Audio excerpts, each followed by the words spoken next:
अर्थों महान। हमारे जीवन का जो मेन उद्देश्य है वो कृष्ण प्रेम प्राप्त करना है। धर्मे न हीना पशु ही समाना।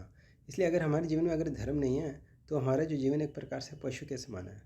अर्थात ब्रह्म जिज्ञासा। इसलिए हमें जो है ब्रह्म की जिज्ञासा करनी चाहिए।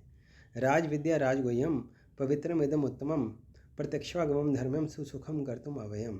इसलिए ये जो ज्ञान है सभी विद्याओं का राजा है और यह जो है सबसे ज़्यादा गुप्त ज्ञान है और शुद्ध ज्ञान है, क्योंकि ये आत्म साक्षात्कार द्वारा हमें आत्मा का बोध कराता है।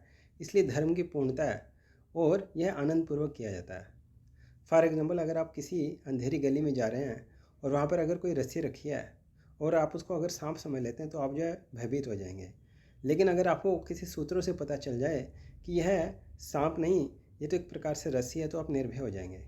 इसलिए हमारे जीवन में जो सबसे बड़ा जो भय है वह है मृत्यु का भय।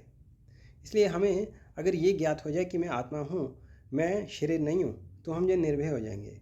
न जायते न मृते व कदाचिन। ये आत्मा का कभी जन्म नहीं होता और कभी मृत्यु नहीं होती। न हन्यते न हन्य माने शरीर है, और शरीर के नाश होने पर इसका कभी नाश नहीं होता।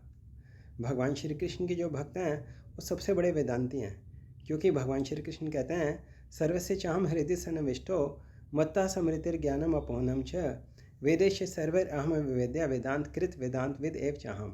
भगवान कहते हैं कि मैं जो हूँ सबके हृदय में विराजमान हूँ और मुझसे ही जो है स्मृति ज्ञान और विस्मृति होती है, और मैं ही जो हूँ वेदों के द्वारा जानने योग्य हूँ और वेदों का संकलन करता हूँ और वेदों के द्वारा जानने वाला हूँ। इसलिए भगवान श्री कृष्ण के जो भक्त हैं वो टॉप मोस्ट वेदांती हैं, क्योंकि वेदों का जो मेन उद्देश्य है वो भगवान श्री कृष्ण की भक्ति करना है।